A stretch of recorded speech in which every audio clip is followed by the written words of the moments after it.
Welcome back to Weekend Kickoff. The biggest game in all of college football is Saturday at noon in the Horseshoe. It is Ohio State and unbeaten Maryland. It's a big game. That's why we have a Weekend Kickoff. It's a big game.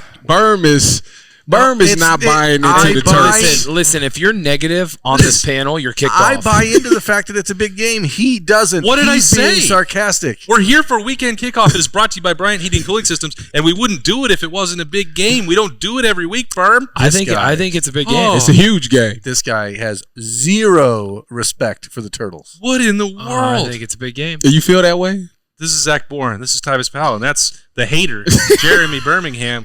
He's trying to disrespect the Turtles, not me. The Turtles is number 1 in the Big Ten in offense. Tell me, aren't they good, Tyvis? Tell me. Well, I mean, Talia is really good at quarterback, and that's half the battle right there. I mean, they got a lot of playmakers. How good is he? Let's here we go. No, I want to ask the panel. Burn the hater. If you had to place him in a percentile of national college quarterbacks, would he be in the top 15%, top 20% of college quarterbacks? Well, don't even say percent because top 20. I'll put him top 20. There's 130. There's 130 quarterbacks. Top 20, right? 130 you have to cut a couple quarterbacks in half. Yeah, 130 quarterbacks. I would say he is top 20. Top 20. I would even say almost top 15. I would almost say top 15 too. Yeah, that's what I said. You don't think so? This guy, Austin, you don't think you want to know something? This word all changed for me. I was in. Swear, dead honest. I was in your shoes last year, right? And then I went to the Ohio State Maryland College game. Park, Ohio State Maryland game. You were on the sideline schmoozing with Gene Smith. But I saw meeting the donors. I know, but I saw him up close and personal what he was able to do on the field, and I gained a whole new respect for him. The dude has a quick release. Now, does he have a cannon? No, not at all. The dude has a quick release, though, and he is silky smooth. He's athletic. He's hard to tackle. Like, he's just a quick, shifty dude. And so when you have a quarterback that's got a quick release, is shifty, it's just hard as a defense because it's gonna put so much pressure on the linebackers on defensive line, especially with all their RPO stuff that they're going to do. Yeah. It's just tough to defend him. Hard to contain him because he's athletic. He moves in the pocket really well. I hate RPOs. No, they really grind my gears because it's nothing worse than seeing your linebacker in a bind. Yeah. Like, do I take the run? But if I take the run, he gonna pull it, boom, throw the slam behind. Like that.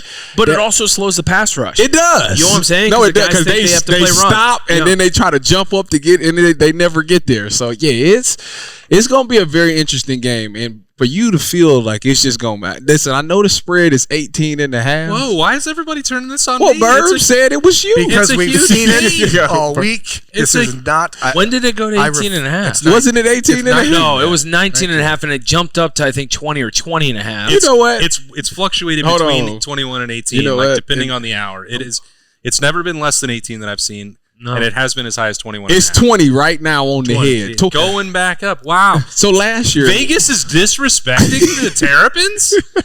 What? Listen, why would they do that? What had to happen last year for us to win? Hey, they've played 2 very competitive games in College Park. What has happened the other times that these 2 programs have played, Tyvis? Do you remember? Yeah, I remember playing them and being tied with them at halftime in 2015. Okay. I do remember that. It was not a great day. That was Mike Loxley's interim head coaching debut at Maryland. It was not a great day. You know, it was a very frustrating day for the defense. Hey, let's talk about that 2015 Ohio State football team. What about them? It was very confusing. Berm just wants to keep talking about negative stuff tonight. Pretty confusing. Going on? That was I thought we were getting ready for the weekend. That was a confusing team. So it's not back to the game. Tell me about back to the game. I understand your point of, do you think it's going to be a big game and close? And I'm not saying it's going to be close. I'm not saying it. Do I think it's a really good Maryland team that's coming in here? Yes. Like, I think it's a – I shouldn't say really good. I think it's a good team. Okay. I think this weekend is more about what do we have from an Ohio State standpoint rather than who they're facing. I respect the 3 of you so much. I will listen to all your arguments about it. And if you can change my mind that a team is really good based on what you've seen on film or Talia is so good to you, like, I'll listen to it. But they've done nothing through 5 games against one of the worst schedules that God has ever created. to say that they it ain't like they've they earned struggling in games. They were down by 14 to Virginia at home. And Charlotte. It was early. They were. I watched it. I watched it. It was a Friday night game. So And I don't think the I'm not team's trying to great. disrespect No. them. I don't think the team's great. I think Talia is a really good football player. I That's why I agree. say it. And it's let's be honest. So much of a team It's the quarterback. is the quarterback. If a quarterback plays an A+ game, things get It's weird. hard to beat. Well, this is my thing. This is my fear is that you play a physical Notre Dame game, you take a week off, and when you take that week off, it's not like you come right back and you just clicking on all cylinders. Like it does take about a quarter. And in that quarter, if Maryland jumps on it, they can at least take a lead. They can get 7, maybe 10 See, points. Tyvis, that's where I kind of disagree. You don't think? That's where I kind of disagree. I'm telling you. I'm more so, I don't want to focus on the team or on the opponent. I think this is more of a, what are we going to see within that first half of what this team is? Because we talked on Sunday after Notre Dame game, talked again this past week. I'm expecting this team to take the next step, and we're going to see that in the first half. See. What Ohio State was able to do on the second half of that game against Notre Dame, especially what the offense was able to do in the last 2 possessions of that game, take the ball right down the field when they needed to. I think that if they carry that over, this team's going to be dangerous. See, I mean, I would love to see that. I would love to see that. Nothing would make me more proud as a former Buckeye than to see them do that. Hey, And to be once a Buckeye, always a Buckeye. You're not a former Buckeye here, pal. You're right. Still a Buckeye. Go Bucks. Anyways, I think that for the thing that I like, you had to do that. The thing that I like about this team is that I compare them to like having a kid. Every year you watch them get better and develop and become better and better and better. And every week it seems like this team takes another step that's positive. You say in the first week there is no pass rusher. Kyle McCord looks lost out there. The next week he becomes the starter. Boom, he's making these confident throws. He's taking care of the ball. The pass rush, JTT starting to hit a spin move. You start to see these pass rushes. You say the DBs ain't doing well. Boom, Denzel Burke is making plays on the ball. So every week this team has gotten better. And I would love to see them take another step. And I do believe by the end of the game, we'll be like, okay, this team is starting to look like they're ready for poised to make that run in November. But there is a little bit of a bye week. I'm the There exact. you go. It's not bye week. It's PTO week. I would say that You're right. Ohio State under Ryan Day with 2 weeks to prepare for any opponent, they're averaging a margin of victory of 41 points. So I think actually that the off week is the other side of the coin. I think that actually helps Ohio State for a number of reasons. Aside from the fact that you get physically a chance to rest and relax after a very physical Notre Dame game, this game to me would be like higher on the upset watch list if Ohio State had to play immediately after Notre Dame from a mental standpoint, because you're coming down from that high of that game, and I don't think you really get over something like that till 2 or 3 days into the work week, and then all of a sudden it's Thursday and then it's Friday and then game day. So I think that there's a bigger chance of a hangover from that game if they were playing immediately. I think it's actually a big boost for Ohio State. Do you know why I feel that way? No. I'm gonna tell you. I'm glad. I would like to. I'm glad that you asked. See, the worst thing that happens in this game is not when you get criticized. It's when you get complimented. And after that Notre Dame game, people's like, you know what? This is a good team. This is. I don't know that they were. I'm gonna give you a Lee Corso, not so fast, my friend. That's a big not so fast, my friend. I think after that game, everyone was excited about coming out with a victory. But everyone was like, well, 1 inch difference. Yes, correct. I think everyone was like, we won, but this. We won, but dude, I don't think they were. Oh my God, there have been so many people Zach, that have been outspoken about the run defense. Maybe about not in the building. Maybe not in the building. No, in the building they happened. Well, there you go. In the building, not so fast myself. There was not so fast yourself. There was a lot of reflection in the building and in Buckeye Nation after that game of, oh my God, they pulled out a victory even with all of these mistakes, even without these people really showing up and playing a great game. So I know there's a lot of guys, especially the linebackers. Steel Chambers came out and talked about it, how bad they played, right? So they know it's been brought up. They're like, hey, we need to correct some issues, especially with Penn State coming in 3 weeks. All right, so we've already jumped into a number of our big things, but you have to narrow it down to the biggest as we get into our one big thing segment. Is brought to you big thing by our primary and only favorite We should sponsor, voice over that. Bryant Heating and Cooling Systems. One big thing. Berm, I think your thing was the off week, but No, I mean it is sort of, but I had time to think about this while I was driving down from home today, and I'm going to try to get a little bit like melancholy meta here. Okay, Mm-hmm. to me, the one big thing this week is trust. It's Ryan Day trusting Kyle McCord. How are we going to evaluate and that? letting him run the offense fully, No. I and like opening up the offense and saying, "Hey, you proved to us that you can go out in a huge situation, and we can take the reins off you, unshackle you a little bit. You did everything you had to do. You came up with the throws that you had to get. I want to see that early in the game and often. I want to see what you talked about with Ryan Day on Tuesday, the first and second down philosophy changing a little bit and seeing the offense open up. Because I think Maryland, despite the fact that the 4 opponents Ohio State has played have tried to slow the game down, that is not Maryland's DNA. They're going to try to throw the ball a lot. And Mike Loxley is their head coach. And Josh Gaddis, the speed and space offensive coordinator, like that's what they're going to try to do. So I think you're going to have an opportunity here to have an up-tempo game, and I think Ohio State is best when they do that. I think Kyle McCord is best when they do that, and I think it's just about Ryan Day trusting that to happen and letting it happen this week. So to me, trust. Tyvis, what's the most Brotherhood important part of this matchup? The most important, Berm is.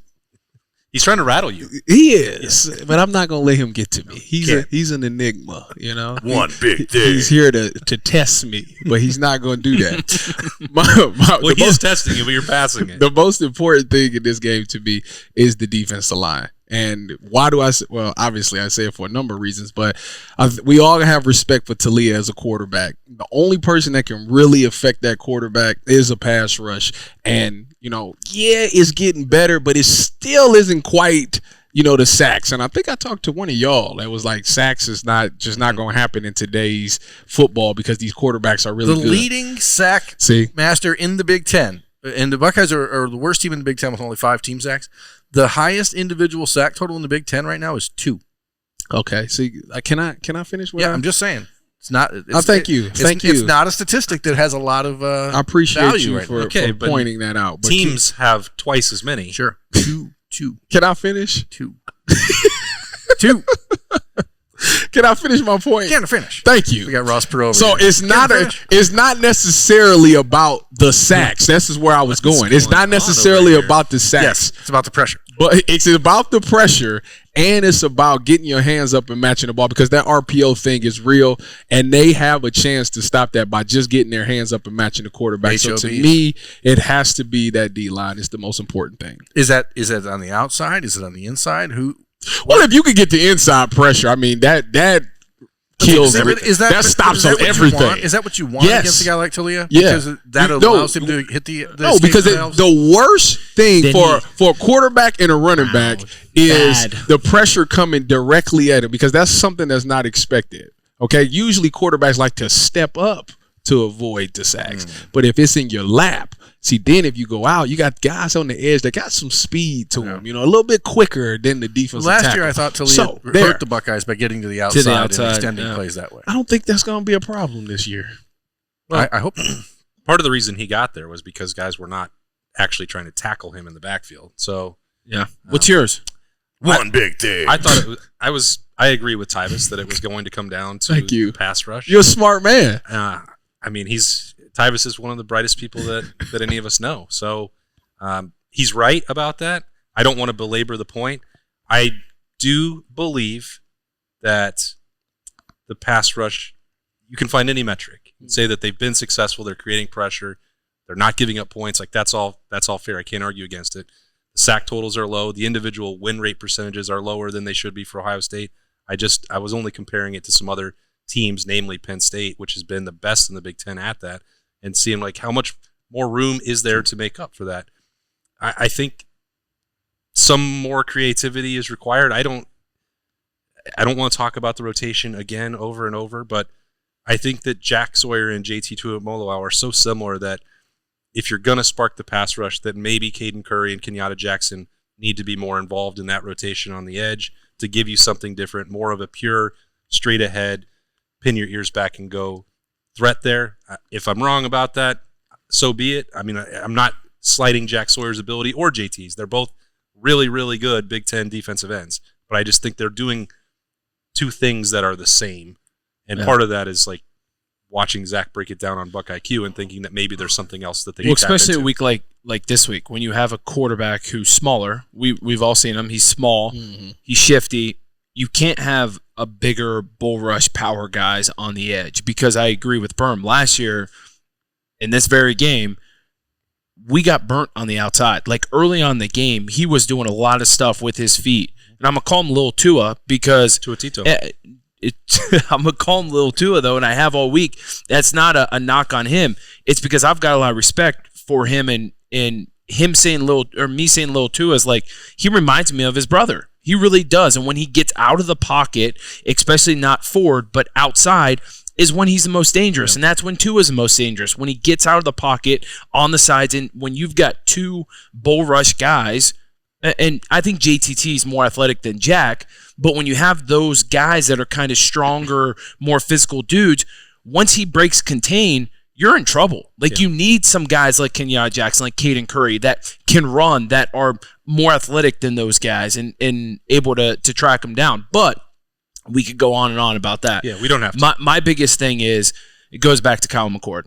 I want to see what he's able to build on from that Notre Dame game. When things matter the most, he showed up those last two drives, made the throws when he wasn't really getting much throughout the entire game. He didn't have any touchdown throws against Notre Dame. So how can he come back? Or Indiana, correct. But Indiana... CJ Stroud and Justin Fields never had two games in their He career. had two touchdown throws. Yeah. He didn't have two touchdowns. I don't Correct. like. Why? But listen, it's an anomaly. You can't even throw Indiana in there. an That's anomaly. that's not fair. I wouldn't count that game. But But why not? He had the Marvin throw that the Big Ten officials took away, and then he had a Mecca's drop in No, Notre no, Dame. no, So, no, yeah, no. two Why touchdowns. not? because he didn't play the whole game.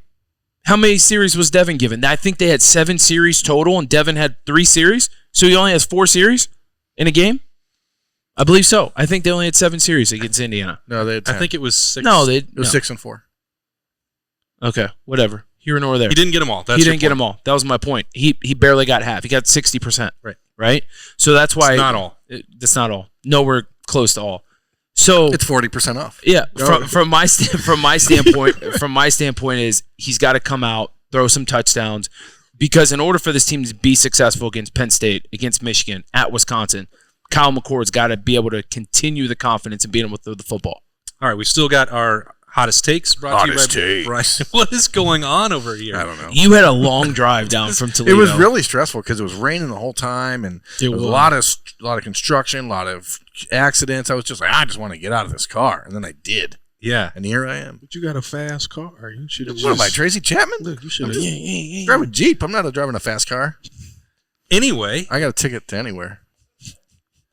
I don't know what is happening right now. Bird got a lot on his mind. Here's what's going to happen. We do have our hottest take that's coming up later on Weekend Kickoff. It's brought to you by Bryant Heating and Cooling Systems. We are going to get Tyvis and Zach on the whiteboard, and we're going to kick Berm the hell off the show. Great idea. Great idea. Precision engineering. Rigorous attention to detail. A Bryant Evolution heating system is so well designed, it's as much of a joy to install as it is to use. Good to go. For the dealer nearest you, visit Bryant.com. Okay, Tyvis, here we go. We're going to get a RPO look here. We talked about it a lot just on that last episode. What we're going to get here from Maryland. This was actually the very first play against Indiana this past week, and they hit a home run on this. But they're going to do a lot of things off of this. So I'm going to draw up the play. You can draw up what Ohio State's going to be doing from a defensive standpoint, and especially what the secondary is going to be looking for, because this is where they're going to get stressed. It was an RPO, right? So that means they've got a mesh point right here with the tailback. They're showing run to slow down the pass rush like we talked about and make the linebackers kind of come up and sit there, right?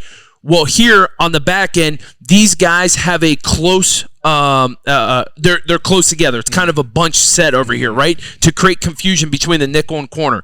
The X receiver came up and kind of just ran a lazy post route to try and gain the eyes of the free safety right here, right? So it's a very lazy post route. The Z, on the other hand, came up here, kind of showed something slow, and then came to the outside in a wheel, and they actually hit the wheel because the corner, when he saw the X go in and saw the Z kind of slow play it, actually...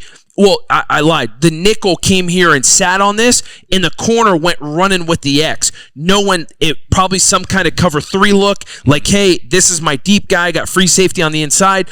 Z came out here, and nickel just sat, right, from that look standpoint. And they drilled this here. The other thing is what they did here is they went max protect. The offensive line is not strong for Maryland. Tackles are okay. Interior line is not good. So what they did was they kind of brought these guys down and help and kind of went in a max protect look. Tailback after the fake came here and helped on the inside.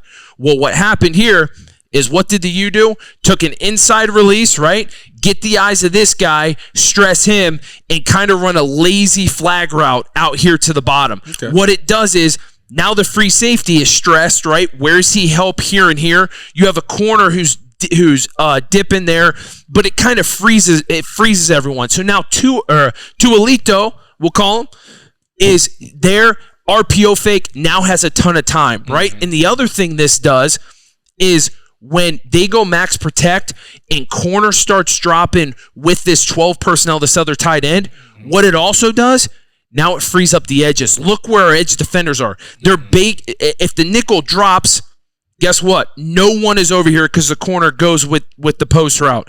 Corner drops, going with the lazy flag. We got a free space over here, free space over here. But what happened was nickel stayed right here, and they hit the big one.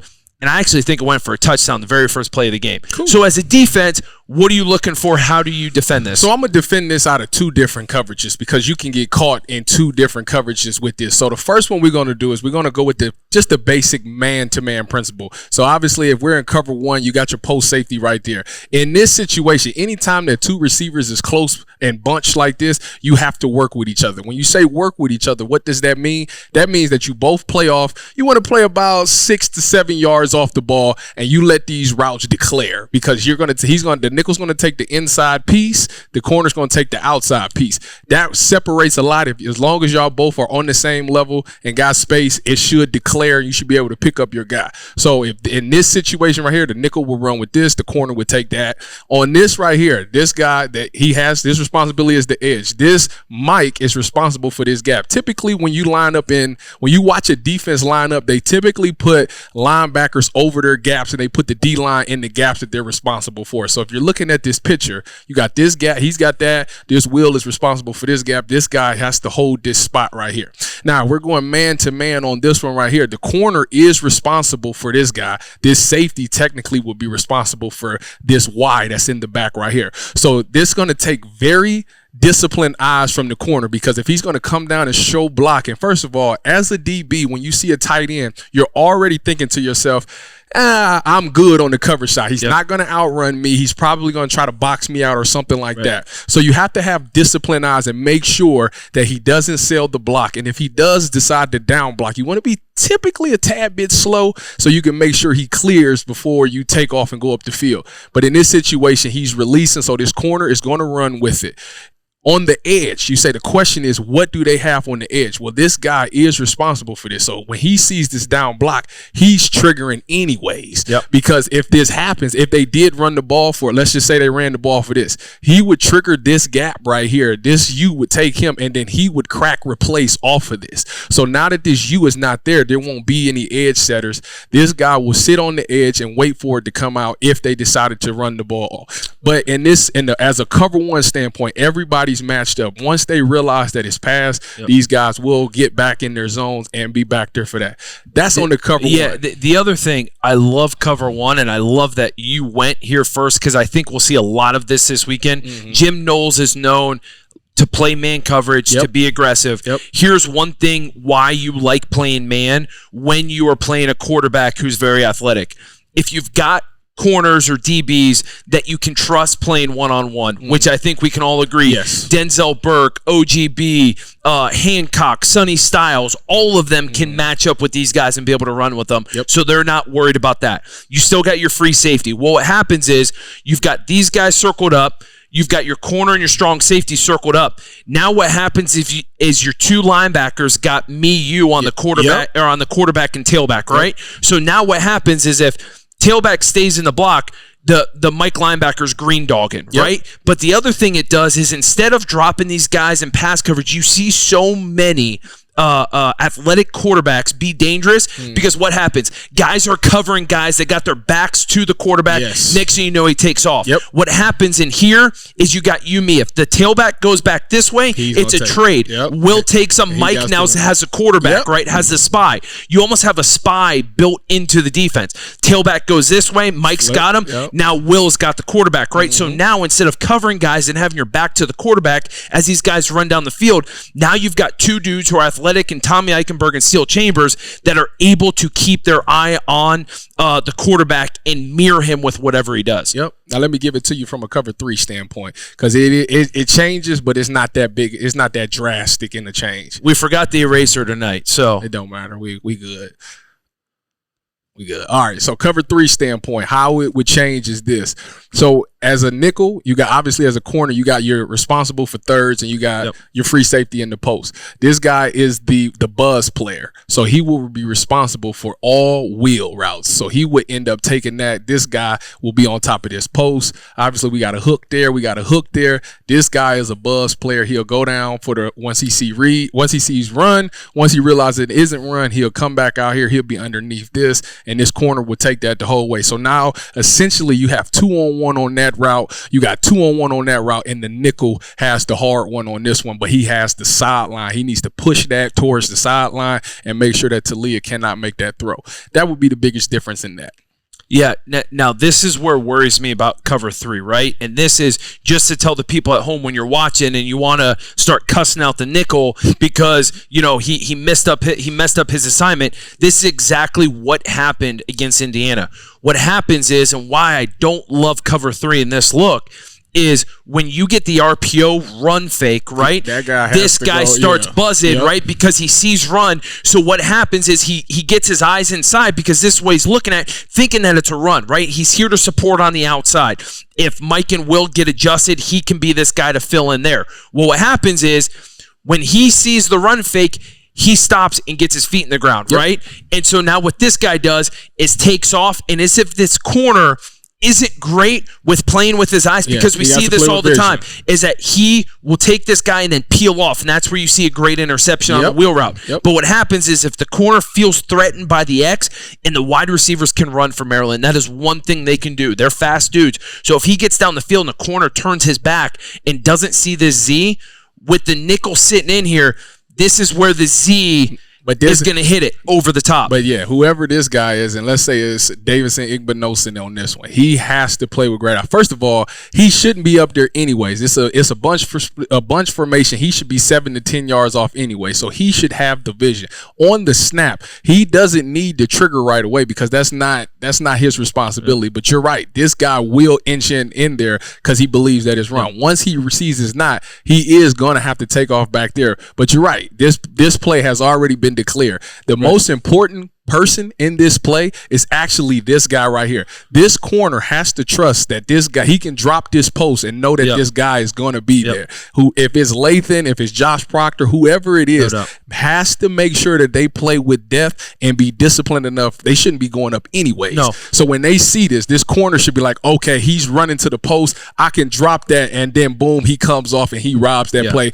Talia will never see that. Well, the other thing is this guy needs to trust that, hey, the corner sees this and he's going to bail, right? Well, the corner, if he sees him going down the field, needs to be able to bail to play this because the free safety, when he sees this guy, and this guy will have an inside release. Tyvis, you saw it at safety all the time, right? Instead of coming here and giving a release as a lazy flag, he will purposely come in here to try and get the eyes of the free safety to threaten it, and then the corner kind of get lost so the corner doesn't know, like, hey, I'm behind you. So then if the free safety does cheat over here, which is what he should be doing from this standpoint, they can hit the home run down there. And I'm gonna tell you right now, if Denzel Burke is giving up a deep out route to a tight end, we have bigger issues in the secondary. No and doubt. on top of that, he should be on top of the route because this strong safety is underneath it. So if this ball is thrown, it should be a lot of height on it. He should be over here coming down on the play anyway. So it's essentially 201 over there. Completely agree with you. I like the cover 3 look. I think they'll go a lot more, maybe cover 1. I would hope that they go because it'd clear a lot of confusion. Correct. Some different man looks. But all in all, you'll see, I think,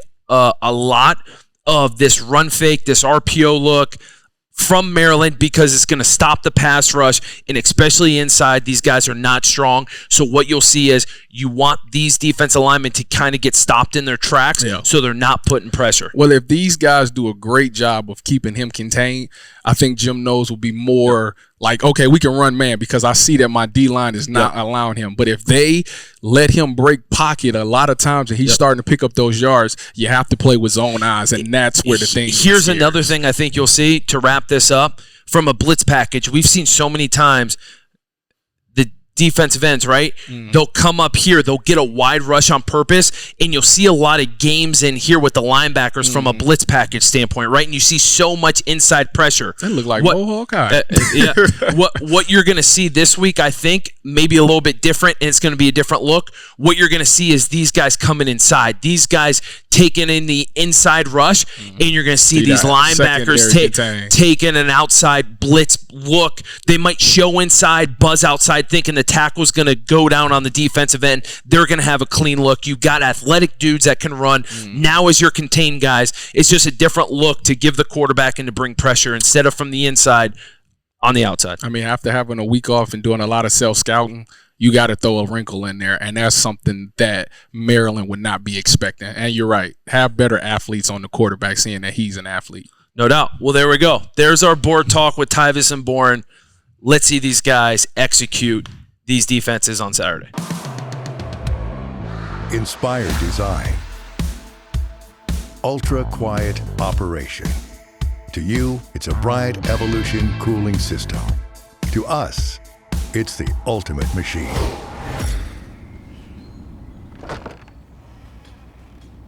All set.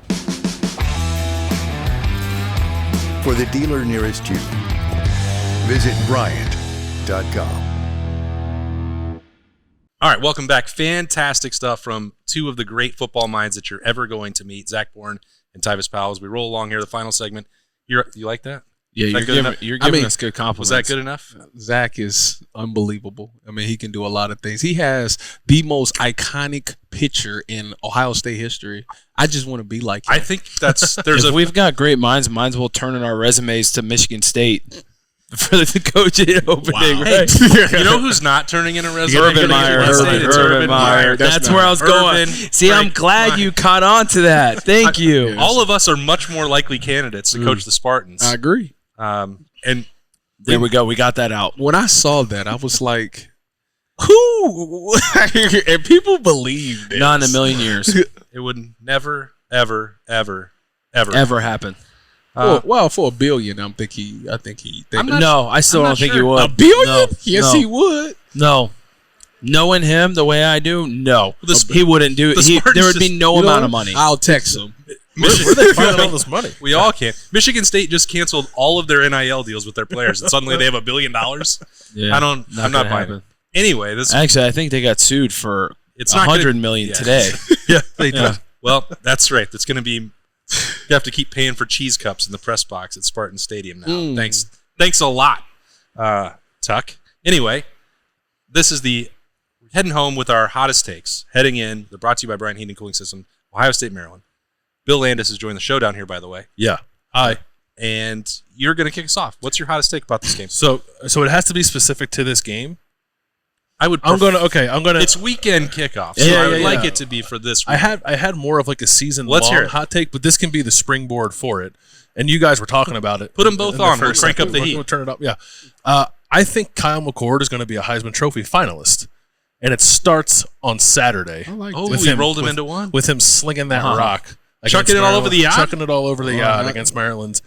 suspect defense. I'm glad that you said that because Whoa. Maryland's defense Sorry. is one of the best in the, The country. 85 Bears, yeah. Sorry. Yeah. wow, that's a little. Well, look at what they've done through 5 Wild. games, Tyvis. oh, look, let you tell it. They ain't played nobody. They have not. 133rd strength of schedule. I think you keep saying. Some very bad passing offenses have thrown the ball like okay against their secondary.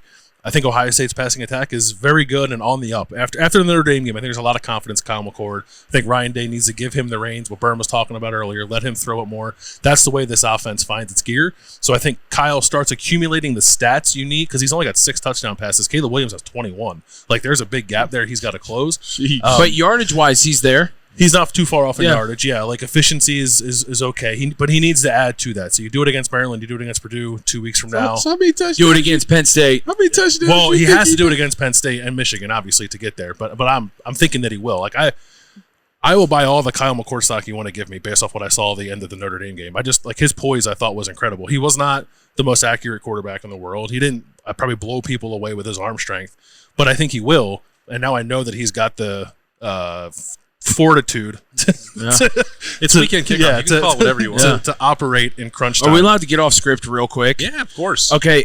Did you see the first segment? You were part of that. I know I was. Hey, what more stock are you buying? Kyle McCord or Manny Diaz? Kyle McCord. Kyle McCord, okay. All right. I think Zach's doing a lot of reading this week. I have been. Manny Diaz coming out and saying, I'm like, what stock you buying more of? Manny Diaz or Kyle McCord? I thought I'd ask. You're a Penn State guy. Are you down with you think OPP?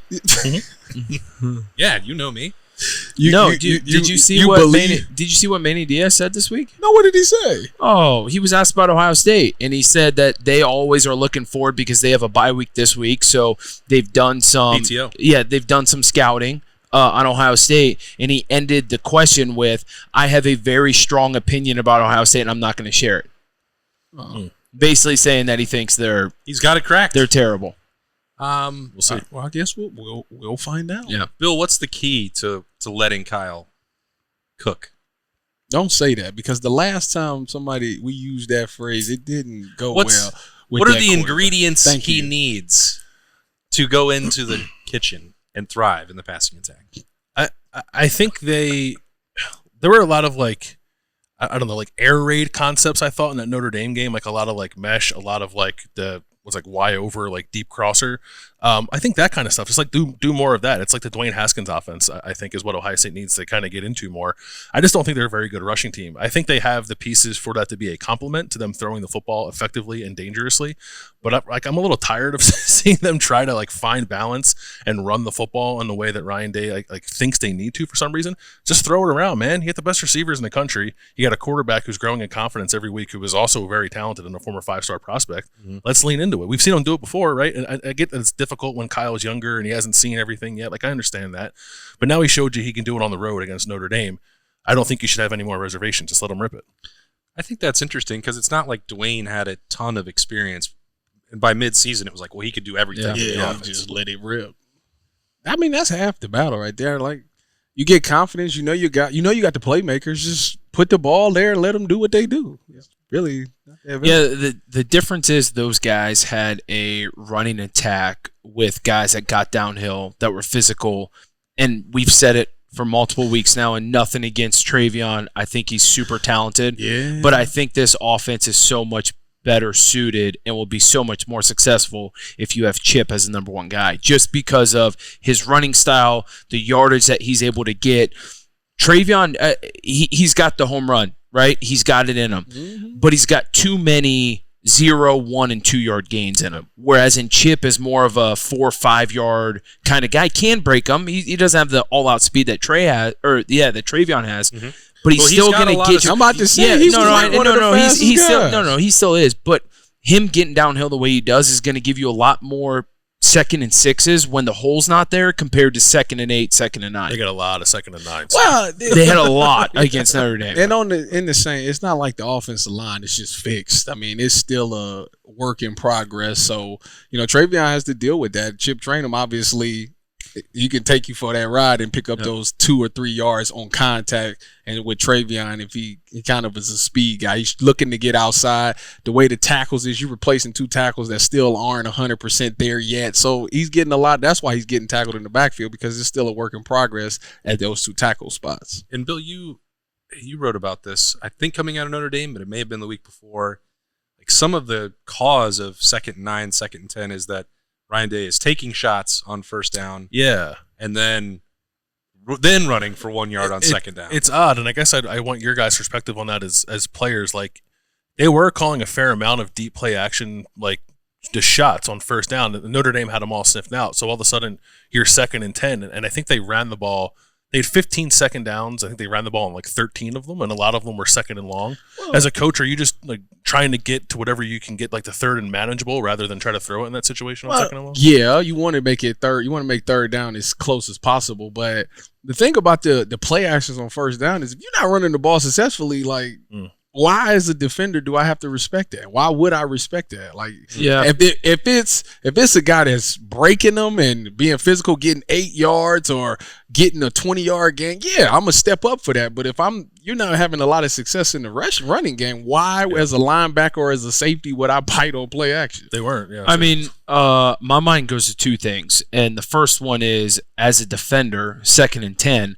Probably not so much expecting run, especially 13 out of 15 times, right? I'm expecting, hey, they're going to throw the football again. If they're committed to it on first down, why at 2nd and 10 they're going to come at us again from that standpoint. So he's probably playing the odds on trying to catch Notre Dame in something when they're thinking pass. The other thing is, you bring up 3rd and manageable, right? 3rd and medium, you're going to convert a lot more than you are 3rd and long, right? 3rd and 10. So I think from that standpoint too, he's like, okay, I'm going to try and catch Notre Dame, thinking we're going to throw the ball and we're going to run it at them. And then, hey, we want a 3rd and manageable down, because putting my young quarterback on the road in the top 10 showdown at 3rd and 10 isn't all that great. But Zach, that's starting to become my problem with coaches. It's like, why is it that we trying to trick everybody, like, all of a sudden? Like, are you thinking that I'm going to run the ball? So now, are you thinking I'm going to throw the ball on 2nd down, so I'm going to run it? Like, why is it that back when I played, you knew what we was doing, and it was like, stop it. If you think you know Here what comes we're doing, JT on you know what we about power. to do, can you stop it? And it's like, when did the mentality change that I have to outsmart somebody? Like, why isn't it that my team can just still get it done? Here's why you can't compare from when you played to now. Because when you played, you had a running back named Zeke who they would give the ball off to, and he would, and you'd say, hey, listen, we're running Zeke to the right. Wait a minute. And stop us. Did Travion, didn't he tie the freshman record for touchdowns or something like that? Maybe freshman for touchdowns, but there's no. And listen, this is nothing against Travion. No knock on him at all. Travion is not Zeke. Nowhere close to Zeke. Yeah, don't even. No, you can't even put him in the same sense. And athletically, Travion can probably outrun Zeke. Granted, they're both really fast dudes, but they're not the same player. So I think under that offense, when you played, we're handing the ball off to Zeke, and guess what? You can either stop us for a 5-yard gain, or we're going to the end zone. Well, you just told me that outside of Travion, they got Chip Trainum, and he ain't Zeke, but you just said that he's got that more physicality. No, I agree with you, but I answered Bill's question based off of Travion getting most of the carries against Notre Dame. And so when I see Travion in the backfield and I'm Ryan Day calling plays, I've got a completely different mindset than I think I would with Chip. And that's just me being honest. And so many people will be like, well, why isn't Ryan Day making that call? Ryan Day, or Ohio State pays assistant coaches so they can rotate their guys. Tyvis, I'm sure Urban wasn't telling you to get in the game. It was a Kerry Combs thing. It was DB's coach moving the things around. Yes. If Chip Trainum's going into the game and replacing Travion, it's a Coach Alford thing, right? Yes. It's not Ryan Day, but Ryan Day's calling the plays. So, Bill, back to your question, I think he's like looking, hey, who do I have in the backfield? Let's try and do this. Yeah, I think it's sound logic if you can assume you're going to get like 3 to 5 yards on 2nd and 1. The problem is they keep getting 1. So then it's it's a big problem. I'm about to say it's a big problem. It's a big problem, which is why I agree with you. I think they should just start throwing it, right? They should start throwing it, but I also think on first down, You and I have talked about this. Yeah, I'm curious. On the show and offline. I think, and this is no knock against Travion again, Chip Trayanum needs to be the first and second down guy. I think this year, more than any other year, they truly have a third down back in Travion Henderson. So I think first and second down, you got to have Chip in there. When you get into a third down situation, just like the NFL model, you bring Travion in there who's great with screens, who's great in the passing game, who can do things in space. Like, that's when you bring him in there. And so then on first and second down, now you can call some run plays. Now you know, hey, we can get in a 2nd and 6, 2nd and 5 situation because we can get right downhill, and Chip is going to break some tackles. He's going to get yards after contact. He's going to do those things. But then if you get to a 3rd and 8, 3rd and 6, bring Travion in. His screen game is great. Yep. But what's that doing on first down? Yep. You know, like... It's because they're not expecting screen on first down. That's what Tyvis loves. It's a little chess out there. There you go. I think the answer to your question is because I started hiring people based on how much you outsmarted people. So everyone's trying to get a job. I'm not with that. Started with Tom Herman. We gotta quit the analytics and stuff. We gotta go with the gut and physicality back. I mean, I agree. More offensive line coaches should be head coaches. Is that your hottest take, Tyvis? No analytics. Like, I mean, we need to get back to hot takes. Because Bill gave us a great one, and it gave us 10 minutes to argue out. So, anyways, my hot take for me: how many picks does the secondary have for the season? 1, right? Yeah. Denzel Burke, still secondary. Yeah. No. Secondary. Gotcha. Okay. Secondary is 1. So we only got 2 picks on the season? Is that right? Do 4 games? Yeah. Okay, so my hot take is that we getting 2 alone in this game. I was really gonna say 3 because Talia has 3 on the season. I was gonna say at the end of this game they was gonna double Talia's interceptions number on the season, and he will have 6. The great Talia Tagovailoa is going to throw 3 Well, picks? the problem being is they're going to go down. They're going to go down. So now that they're down, it becomes a 7-on-7 anyways. More opportunities. I think we finally get some balls. Tips and overthrows, you got to get those. This is a revenge game from last year for the DBs. Exactly. It's a revenge game. They're making a statement. They're making a statement. BIA, baby. There's the hot take. All right. Is Josh Proctor going to get one of those? Can you hang on to it? It got knocked out his hands. I look after further review. Okay. It did get kind of knocked out his hand a little bit. I don't know if you'd say that. If you I think Davidson gets one. A linebacker gets one. Don't really know which one. And I think Lathan gets one. Okay, that's the 3. That's a hot take. I love it. All right, what's your hot take? I was gonna have come on. What's your hot take? I think that my hottest take is that Talia Tagovailoa is a very average college football quarterback. Man. No, I actually think that he poses a test. And for me, I'm going to say that this is hotter. I mentioned this to Berm and Bill the other day. I was asked, can this be a bigger test? How does he compare to what happened with Western Kentucky? And then you build on that with Notre Dame. I think Talia poses a bigger threat to Ohio State than Sam Hartman did, and certainly Western Kentucky. This is an offense that is going to spread out, going to throw it a lot. Tyvis is what you're talking about, a lot of opportunities for that secondary to prove how good they are. And this is a chance for the pass rush and the secondary to all say, this is what you can do. I don't think Maryland is that good. I think that they're going to just scheme up a lot of things that are going to be distractions, eye candy, challenges, however you want to put it. We've seen Maryland do that. We've seen them run one play multiple times at College Park and go 80 yards down the field for touchdown runs. We saw them scheme up and extend some plays and do a lot of things out of the pocket last year with Talia. There have been good games. They're fine. They're not a very talented football team. They may be better coached than I ever give Mike Locksley credit for. Do not give him credit. I'm trying not to. I don't want to. That's my hot take, is that it's possible that they can be better than I think they are, and that's as far as I'm willing to go. Here's a question. Who does Ryan Day hate more, Mike Locksley or Jim Harbaugh? Mike Locksley. Okay. Oh, still? No, I don't. The rivalry is important to him. He hates Mike Locksley. No, Mike. Okay. I think that shifted after the third base comment. Maybe right. Okay, maybe you're right. The third base. Yeah. Lou Holtz. Yeah. It's Lou. Jim Harbaugh. Mike Locksley. Well, Graciano. He's in there. That's the Mount Rushmore. I think Tulu is. I think he's going to be the second best quarterback that Ohio State faces this year. That's your hot take? No, it's not. Oh, but I think he's the second best.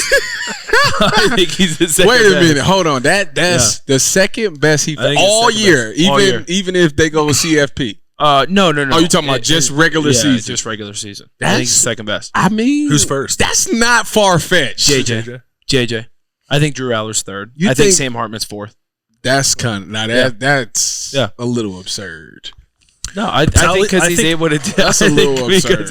I think that- he's able to do so many different things. I think Drew Aller's not going to beat you with your feet. Drew or with his feet. Drew Aller is going to literally hand the ball off or try and take shots with a monster arm. But I think that's easier to defend than someone who can get outside the pocket, can extend the plays. JJ did that. JJ's I think is the best. Oh, you said quarterback. he's number one. He's number one. So Sam Hartman's 4. I don't think Sam Hartman's all that great. Hey, Tyvis, Very interesting. he's in college for 6 years for a reason. I think Any good quarterback's not going to be in college for 6 years. so. This is Well, like this he is like did- the third he did time almost Austin's lose heard to a variation of this take, and he's been more and more exasperated every time. What if I put it to you this way? I think week to week, Tully is probably like 4th or 5th in terms of most reliable quarterback, but his A game is better than probably anybody's but JJ's. Yeah, I think that's probably the thing I would agree with. That's fair. He's the most volatile, and that's why I say there is the potential that he could test Ohio State more than anybody else. Correct. No, but I think he's but- second. When you Yeah, look no, at no, top I- potential, I know. I'm not. but you don't know. We're talking before the game happened, right? We could be talking Sunday morning and say, well, we will be. But no, that's, no, I know. I'm inclined to concede that point to Bill. The way that he's putting it. Me, not so much. No, okay, no. I got it. I think you may be saying the same things. Like Talia's best could be 1 or 2. Correct, because we're talking going into the game. But I've also seen him perform at a level that would make him like 8th or 9th. Because he is prone to bad decisions. but not he's as prone often. to turnovers. And that's why He's- my take is. Yeah. it He's just also looks prone really to good. getting folded in half. I mean, Yeah. all of these Okay, things make fair him enough. someone that you Yeah. would not want to build on. Are you ready for around my hot next week. take? I am. Okay. Well, my hot take. Thank you for saying that, Bill. Yeah. I wish, by the way, that their camera had been pointed the other way at Berm's dance moves for that entire segment. I don't know what Zach did to prompt that, but he said sure that enjoyed it. Said Talia's number 2. Talia's number 2. I think he's a really good I think if you ask any coach at the Woody Hayes right now, they would say he's a very good football player. Yeah, that's. I trust your evaluation. I mean, he is. I don't know why Yes. you saying it like. Okay, here's my hot take. It's ultimate small sample Here's my hot size, take. Whatever. From now on, and I know it's a weak thing, but I'm kind of taking Bill's approach. Okay. Love it. From now on, this team that you're going to see this week is the new Ohio State football team that you're going to see the rest of the year. I think this team is going to be so much better. I think they're going to play with more confidence. I think they're going to have more swagger than what they've played the first 4 weeks of the year. I think it's going to be a brand new football team that you're going to see going out there. And after Saturday's game, all the noise is going to silent, and people are going to say that team can compete for a national championship. Because right now the noise is, I don't know if that team can compete for a Big Ten championship. Right now people are talking about Penn State and Michigan like Ohio State's going to get beaten. They're going to be the underdogs. I think after this week people are going to be like, that team is dangerous. And this team is going to have the mindset. Tyvis will tell you, all it takes is one game. That's a fact. One game, and I swear the locker room flips. Penn State 2014. Literally flips. It's like everyone's walking on their toes. It's some people are playing with a swagger. It's like you run out on that field and you're like, give me everything you got because I'm swinging. Michigan State 2012. Yeah. I know. We've talked about I know it. for him, and I know We've talked about it. 2014 Yeah. Penn State. We were in a battle with UCF and UAB the weeks before my Michigan gosh. State. We were in battles. Then we go up to Michigan State and something clicked. Yeah. And then watch out. The most delicious championship water that you've ever had. That was it. But I'm telling you, this team, after that Notre Dame game, and now putting it together against a 5-0 Maryland team, big noon kickoff, the best game in college football this weekend. Biggest game. I'm telling you, that team is going to be talked about across the country. What's Boy, I the hope score gonna that's be? so right. I go last in score. I always do. Well, I just felt like you were ready. I was ready. You I was wanted to ready. deliver. I was ready. Bill, what do you got? 48-21, which is, I'm actually not super confident. I really think Ohio State might put it to them, but I'm nervous to pick it because like we have not really seen Ohio State do that yet. So like I'm like I don't want to go there, but I think it's in them. I think Zach's might be on to something. I'm being a little more conservative. Still think Ohio State covers, wins comfortably, starts fast. I think most importantly, and wins by a couple touchdowns. Okay, Tyvis. 42-24. 42-24. All right, that's tight. That's a little bit closer than you would normally go. No. You just love That's not covered. Maryland. Yeah, I don't think they're gonna cover the 20. I Oh. don't think they're gonna cover the 20. Oh. Interesting. Oh, personally, I pray that I'm wrong. I hope they win 63-0 but that's 42. You know, 42-27. That sounds Even tighter. Yeah. Wow. 41-17, Zach. 41-7. Yeah. God dang it, you are good. You're really good. I was going to let you go first. Have you published this? Yes, I'm out there. God. I offered to let you go, and you said, no, I'm going last. You got 41-17 on the No, number? you want to know something? I had 45-17, but now I'm going 45-13. 45-13. Talked you into it? Yeah, you hilarious. talked me into it. 2 field goals. They're not giving up another touchdown. Because you want to know something? This Ohio State football team has given up the most they've given up this year. What? 10 points, right? Mm-hmm. 10 points. That's it. 14 to Notre Dame. Oh, you're right. 14 Notre Dame. It's going to be 13. They're not. That's my hot take right there. They're not get. Maryland's not going to outscore Notre Dame. Love that. All right. You're right. It was 14. Now we're there. Okay. So 45-13. I hope you're fired up. This has been It's hilarious. Weekend Kickoff. It is brought to you by Bryant Heating Cooling Systems. Hammer the bet. Hammer it. Hammer it. Hammer it. Over Hammer and a it. cover. So Hammer it. they're covering. Everybody Oh. here got covered. Except Except you. me. Tyvis, Except you. they're going to cover. They're going to live bet cover. They're going to second half cover. They're going to be slamming all the covers. Now you should be ready for Weekend Kickoff and the weekend ahead. Ohio State, Maryland. It's Saturday at noon in the Horseshoe. We can't wait. Thanks to Berm for whatever he brought to the first half of the show. That's Bill Landis, Tyvis Powell, and Zach Boren. I'm Austin Ward. Enjoy the game. We will talk to you again for a Weekend Kickoff brought to you by Bryant Heating and Cooling Systems before Penn State.